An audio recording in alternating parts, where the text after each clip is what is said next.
오늘 본문 말씀 마태복음 16장 24절에서 25절입니다. 함께 보겠습니다. 그때 예수께서는 제자들에게 말씀하셨다. 누구든지 나를 따라오려거든 자기를 부인하고 제 십자가를 지고 나를 따라오너라. 누구든지 자기 목숨을 구하고자 하는 사람은 잃을 것이요 나 때문에 자기 목숨을 잃는 사람은 찾을 것이다. 지금 사순절 기간입니다. 오늘 본문 말씀을 통해서 예수님을 따르는 우리는 어떤 마음을 가져야 하는지에 대해 생각해 보는 시간을 갖도록 하겠습니다. 오늘 말씀 제목은 오늘 본문 안에 있는 예수님의 말씀 그대로 정했습니다. 본문 말씀에서 보았듯이 예수님께서는 나를 따라오너라 또는 나를 따라와봐라가 아니라 나를 따라오려거든으로 말씀을 시작합니다. 그 이유는 이 말씀을 듣는 대상이 예수님의 제자들이기 때문에 그렇습니다. 이미 예수님을 따르기로 결단하고 따르는 사람들에게 들려주시는 말씀입니다. 오늘 말씀의 배경은 이 본문보다 조금 위에 있는 내용인데 배경은 그렇습니다. 베드로가 주는 그리스도시요 하나님의 아들이십니다라는 고백을 합니다. 우리가 듣기에 지금 신앙생활을 하고 있는 우리 신학이 어느 정도 토대가 마련됐고 이제 교육을 받고 이제 교회 안에서 교육을 받은 우리가 볼 때는 베드로의 고백은 아주 당연한 거예요. 그냥 우리는 아무렇지 않게 그래 그렇지 그렇게 할 수 있지만 이 당시에 예수님께 이런 고백을 했다는 것은 엄청난 고백이었던 것입니다. 그 당시에 신학의 토대가 아무것도 없었던 상황 속에서 주는 그리스도시고 하나님의 아들이라고 고백하는 건 어부였던 베드로가 했다고 상상할 수조차 없는 그런 고백이었습니다. 그런 엄청난 고백 뒤에 예수님께 칭찬을 듣습니다. 칭찬을 들어요. 그런데 불과 얼마 지나지 않아서 예수님께 또 이런 얘기를 듣습니다. 사탄아, 내 뒤로 물러가라. 그러니까 며칠이 지난 후의 이야기가 아니에요. 성경에 정확하게 기록은 되어 있지 않지만 그 같은 장에 나오는 그런 이야기입니다. 그런 거 보면은 불과 몇 분이 지났을까 할 때 이런 칭찬과 책망을 동시에 듣게 되는 것입니다. 이 책망을 들은 이유는 이렇습니다. 예수님께서 많은 고난을 받고 죽임을 당해야 하며 사흘째 살아나야 한다고 말씀을 하셨습니다. 베드로의 귀에 가장 선명하게 들렸던 이야기는 뭐냐면 예수님께서 고난을 당한다는 이야기도 아니고 예수님께서 사흘 만에 부활한다 그 이야기도 아닙니다. 어떤 이야기가 베드로의 귀에 정확하게 꽂혔냐면 예수님이 죽어야 된다. 예수님이 죽임을 당한다. 이야기였어요. 이 이야기를 들은 베드로가 성경에 보면 이렇게 고백합니다. 주님 안 됩니다. 절대로 이런 일이 주님께 일어나서는 안 됩니다. 그렇게 이야기하는 베드로, 예수님을 너무나 사랑하는 한 제자가 자기의 스승을 아끼는 마음으로 고백한 이 고백에는 아무런 흠이 없습니다.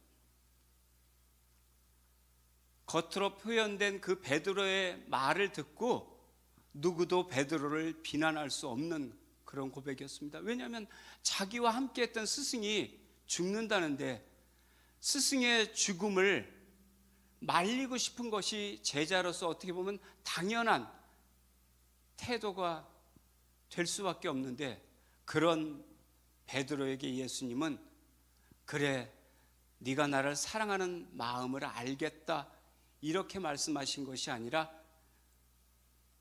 베드로의 그런 이야기를 들은 예수님께서는 사탄아 내 뒤로 물러나라 이렇게 말씀하십니다. 그것은 베드로에게 사탄이라고 말씀하신 것이 아니라 베드로가 그런 마음을 갖게 한 것이 사탄이었기 때문에 그렇게 말씀하신 것입니다. 베드로의 속마음이 어떠했는지, 겉으로 드러난 베드로의 언어는 정확히 예수님을 사랑하는 것 외에는 아무것도 없는 것처럼 그렇게 느껴질 수밖에 없었지만, 베드로의 속마음에는 어떤 것이 있었냐면 예수님이 죽으면 안 된다, 예수님이 왕이 되어야만 내가 수제자로서 권력의 중심에 설 수 있다는 인간의 욕심이 숨어 있었던 것입니다.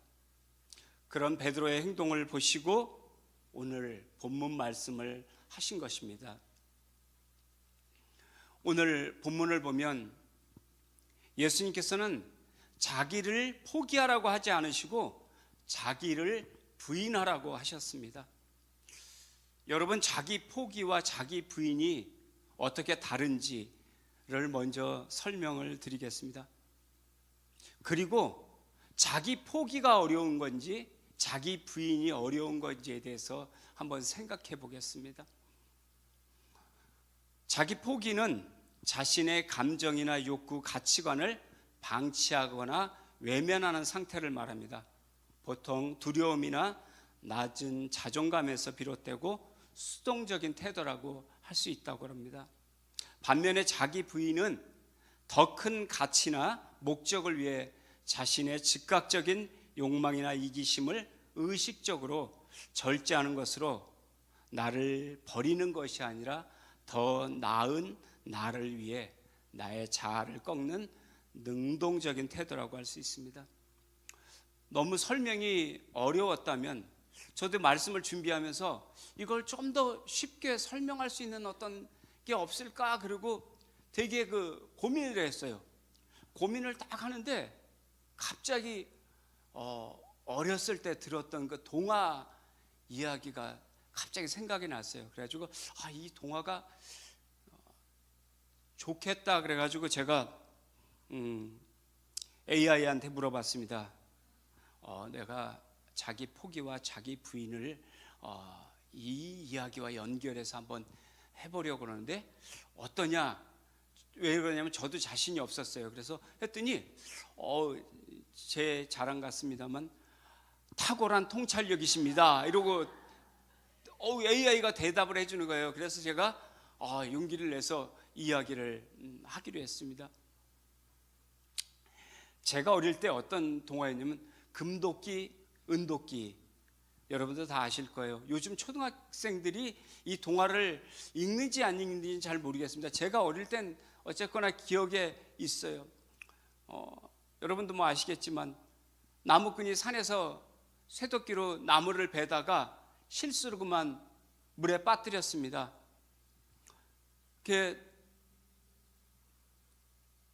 나무꾼이 오늘 참 운이 없구나, 내일 장에 가서 새 도끼를 하나 다시 사야겠다. 그리고 집으로 가는 건 자기 포기입니다. 그런데 그 도끼를 포기하지 않고 그 연못가에서 계속 울고 있습니다. 그때 누가 나타납니까?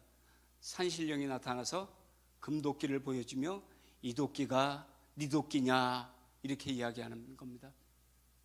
그런데 그 도끼는 제 도끼가 아닙니다고 말하는 것이 자기 부인입니다. 요즘 금값이 말도 못하게 올라가는 이 상황, 그런데 그 당시는 그렇게 큰 차이는 아니더라도 자기가 빠뜨린 쇠도끼보다 훨씬 더 가치 있는 금도끼를 내미는 산신령 앞에서 맞습니다, 그 도끼가 제 도끼입니다라고 이야기하고 싶은 것이 보통 사람들이 갖는 욕심일 수 있습니다.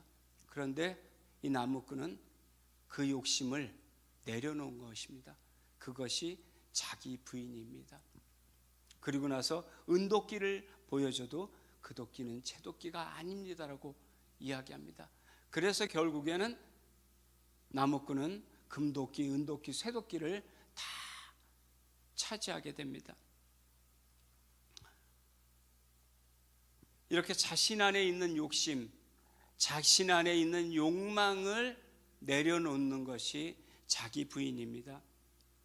그래서 자기 포기보다 훨씬 더 어려운 것이 자기 부인입니다. 그래서 예수님은 자기를 포기하라고 하지 않으시고 자기를 부인하고 나를 따르라고 하셨던 것입니다. 성경 말씀을 보면서 제자들을 부르셨을 때에 제자들의 태도를 한번 살펴보겠습니다. 먼저 마태복음 4장 18절에서 20절 말씀을 함께 보겠습니다.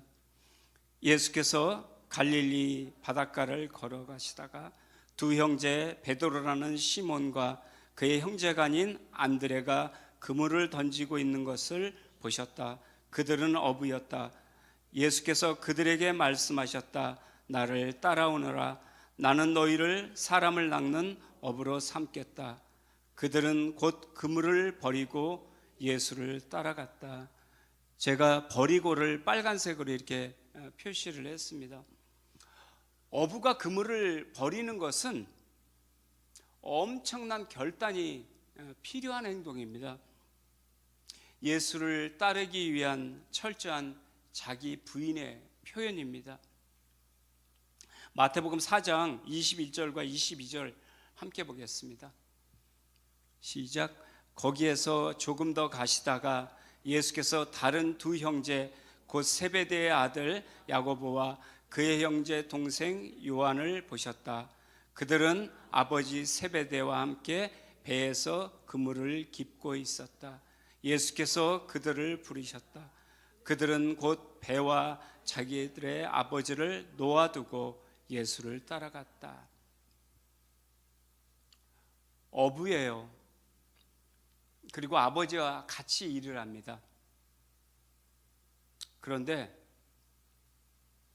배와 아버지를 놓아둔다는 것은 재산과 가족 관계를 제자가 되는 일보다 뒤에 두는 것입니다. 자신의 삶보다 예수님을 따르는 일을 삶의 우선순위에 두는 것입니다. 이 또한 자기 부인의 결과입니다. 누가복음 9장 27절과 28절을 함께 보겠습니다. 시작. 그 후에 예수께서 나가사 레위라 하는 세리가 세관에 앉아 있는 것을 보시고 나를 따르라 하시니 레위는 모든 것을 버려두고 일어나서 예수를 따라갔다. 여러분도 성경을 통해서 우리가 알고 있지만 세리는 그 당시에 동족으로부터 비난을 받기는 했어도 고수익이 보장된 안정된 직업이었습니다. 그런 직업을 버려두고 예수님을 따른다는 것은 안정된 현재를 버리고 불안정한 미래를 선택해서 가는 자기 부인입니다. 예수님을 따르게 된 제자들의 모습은 보통 사람들의 생각과 상식으로는 이해할 수 없는 그런 행동입니다. 예수님을 따르면 고에게 보수가 지급되는 것도 아니고 편안한 안식처가 제공되는 것도 아니기 때문입니다. 그런데 그들은 모두 조금의 망설임도 없이 예수님을 따르기로 결단합니다.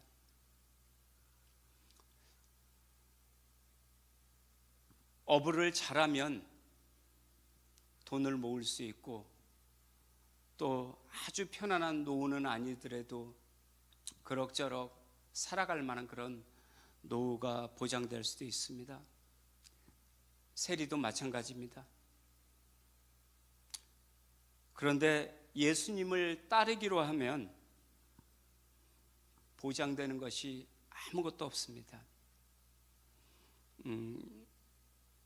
제가 새노래교회에 오기 바로 직전에 베트남에서 이제 세계 각지에 흩어져 있는 선교사님들하고 선교 대회를 했어요. 조그맣게 선교 대회를 했는데 선교사님들의 하나 같은 고민이 뭐냐면 한국에 돌아가면 어떻게 살까?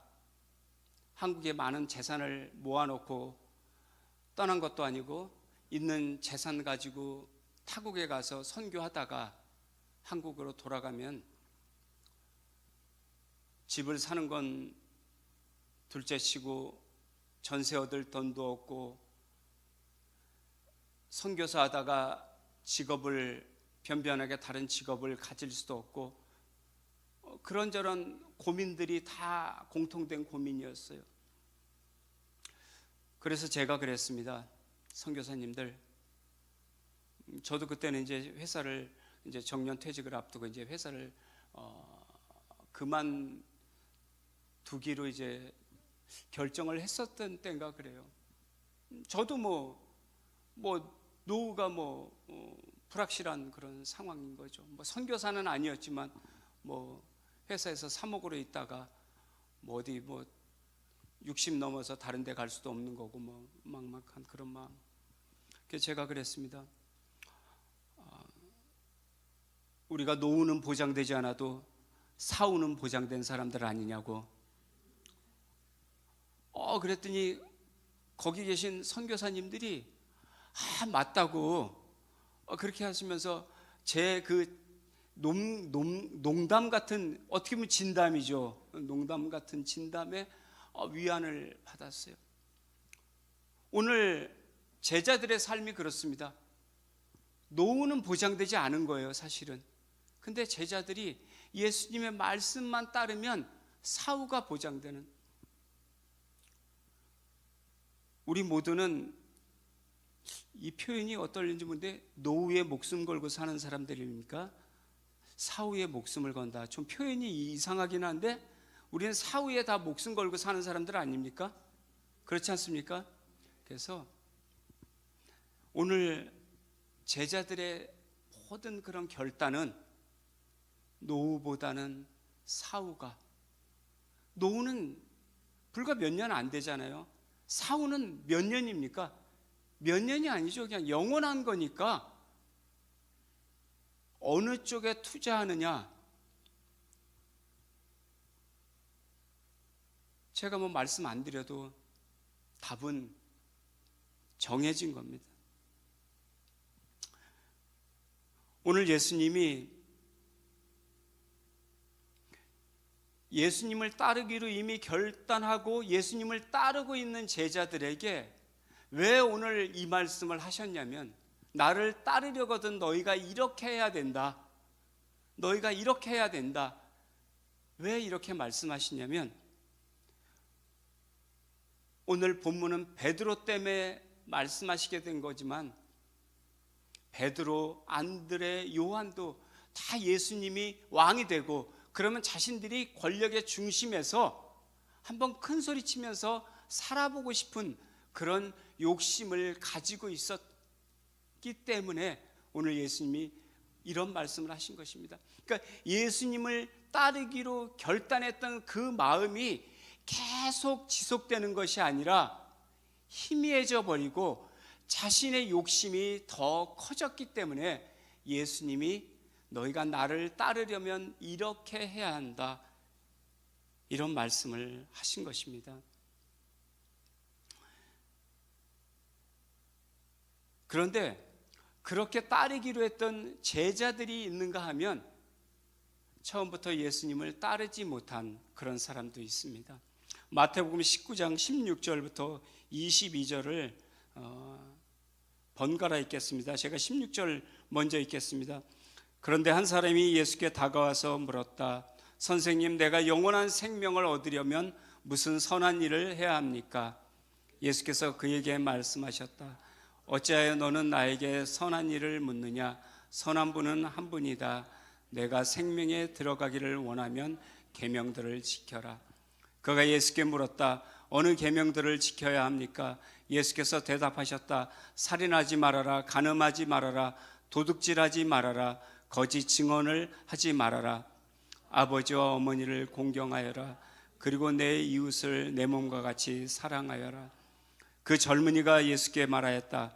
나는 이 모든 것을 다 지켰습니다. 아직도 무엇이 부족합니까? 그에게 말씀하셨다. 내가 완전한 사람이 되려고 하면 가서 내 소유를 팔아서 가난한 사람에게 주어라. 그리하면 내가 하늘에서 보화를 차지하게 될 것이다. 그리고 와서 나를 따르라. 함께 읽겠습니다. 그러나 그 젊은이는 이 말씀을 듣고 근심하면서 떠나갔다. 그에게는 재산이 많았기 때문이다. 22절에 재산이 많았다는 의미, 부자라는 얘기죠. 부자의 개념에 대해서 우리는 잠깐 생각을 해보길 원합니다. 현대사회에서 부자를 구별하는 이유는, 기준은 딱 한 가지예요. 돈이 많으면 부자고 돈이 없으면 부자가 아닙니다. 부자를 구별하는 유일한 기준은 돈입니다. 근데 성경의 부자는 그렇지 않습니다. 아브라함도 부자였고 요셉도 부자였고, 또 우리가 신약에서는 바울도 사실은 굉장히 부유한 가정에서 자라고 엄청난 학식을 가졌고 가문이 아주 좋은 가문이었어요.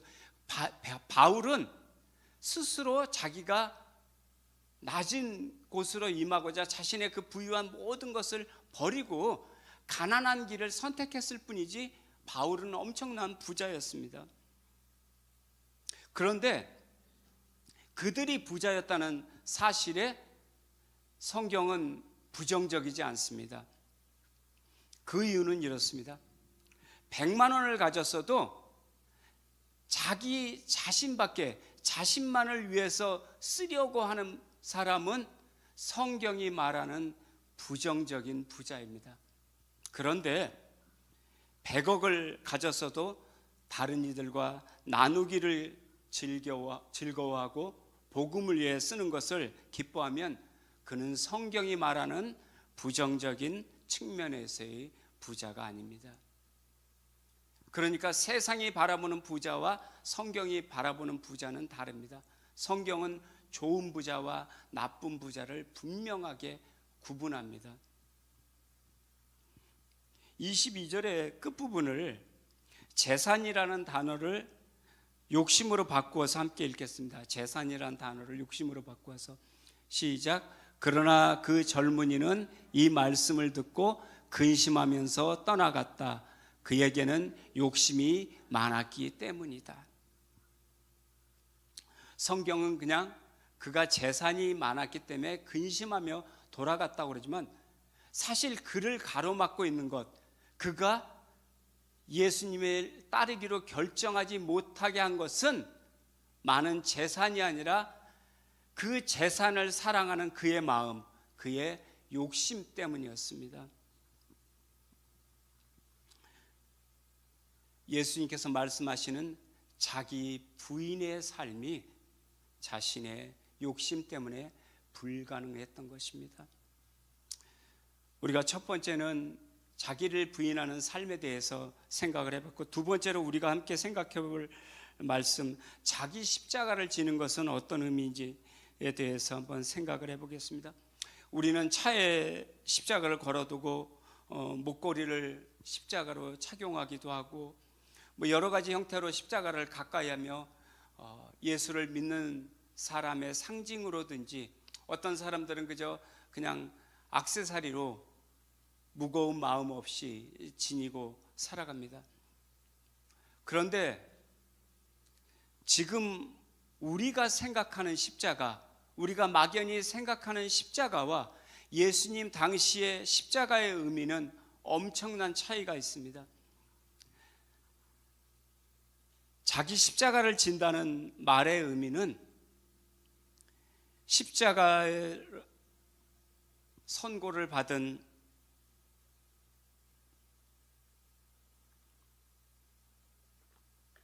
죄수가 자신의 십자가를 지고 처형장까지 가야 하고, 자신이 지고 간 십자가에 매달려 결국 죽음을 맞이하게 되는 사형틀이었습니다.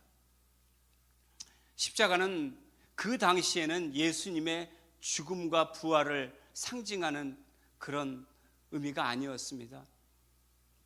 그 당시 사람들에게 십자가를 진다는 것은 그냥 죽는 것이 아니라 아주 잔인한 방법으로 죽어가야 함을 의미하는 것이었습니다.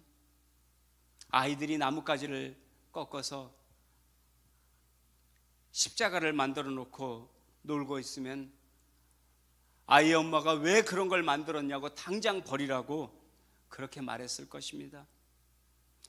예수님께서 자기 십자가를 져야 한다고 말씀하시는 의미는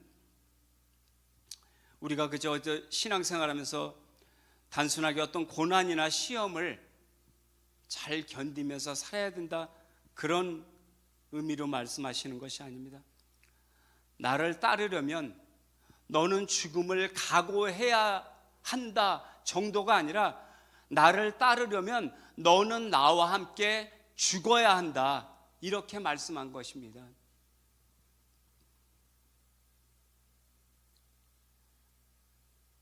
자기를 부인하는 것보다 더 어려운 결단이 요구되는 조건인 것입니다. 첫째, 자기를 부인하고, 둘째, 자기 십자가를 질 수 있을 때 비로소 예수님을 따르는 세 번째 행동으로 이어질 수 있었습니다. 마태복음 16장 25절을 함께 읽겠습니다. 16장 25절입니다. 시작. 누구든지 자기 목숨을 구하고자 하는 사람은 잃을 것이요 나 때문에 자기 목숨을 잃는 사람은 찾을 것이다. 25절에서 쓰인 이 목숨이라는 단어, 헬라어로 푸시케는 육신의 생명만을 의미하는 것이 아니라 자중심적인 삶 전체를 포함하는 것입니다. 자신의 안위와 세상에서의 성공만을 집착하는 삶은 결국 영원한 가치, 영생을 상실하게 된다는 경고의 말씀인 것입니다. 예수님께서 말씀하신 영원한 생명에 대한 말씀과 부자 청년의 이야기를 다시 연결해서 보겠습니다. 부자 청년이 예수님을 찾아와 건넸던 질문의 중심은 영생이었습니다. 청년이 예수님께 이렇게 질문합니다. 선생님, 내가 영원한 생명을 얻으려면 무슨 선한 일을 해야 합니까? 청년은 영생을 얻는 방법을 물었고, 그것이 선한 일과 연결되어야 한다는 것도 부자 청년은 알았습니다. 단지 선한 일에 대한 생각이 예수님과 차이가 있었습니다. 부자 청년은 율법을 잘 지키면서 살아왔고 자신이 이미 선한 일을 하였다고 생각하고 있었습니다. 그런데 예수님께서 부자 청년에게 말씀하신 선한 일은 너의 재산을 팔아 가난한 자들에게 나누어 주고 나를 따르라는 말씀이었습니다.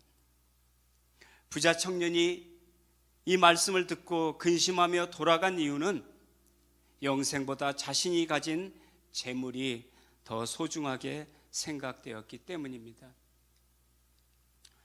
청년은 이 땅에서 자신의 생명을 지키기 위해 재물을 더 소중하게 여겼고, 그로 인해 그는 결국 영원한 생명을 얻을 기회를 잃고 말았습니다. 영생의 걸림돌은 부유한 재산 때문이 아니라 부자 청년의 욕심이 자기 일을 부인하는 삶, 자기 십자가를 지는 삶을 선택하지 못하게 만든 것입니다. 누가복음 14장 34절을 함께 보겠습니다. 그러므로 이와 같이 너희 가운데서 누구라도 자기의 소유를 다 버리지 않으면 내 제자가 될 수 없다. 저는 말씀 준비하면서 이 말씀을 딱 보면서 이런 생각했습니다. 예수님 너무 극단적이십니다.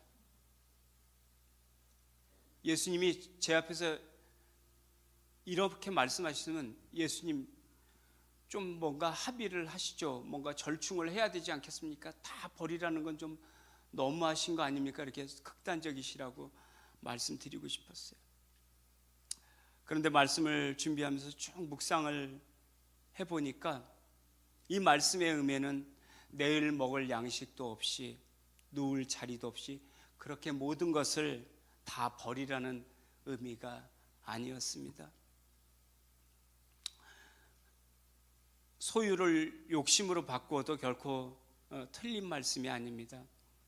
너희 안에 너희만을 위한 욕심을 다 버리라는 말로 바꾸어도 예수님이 하신 말씀의 본질을 망가뜨리는 그런 말씀은 아니라고 생각이 되었습니다. 부자 청년의 근심이 우리의 근심이 될 수도 있고 우리의 근심이 안 될 수도 있습니다. 자기를 부인하고 자기 십자가를 지는 일은 어떤 순간에도 결코 쉬운 일은 아니지만 우리 삶의 중심을 나에게서 하나님의 뜻으로 옮길 때 부자 청년의 근심은 우리의 근심은 아닐 수 있습니다.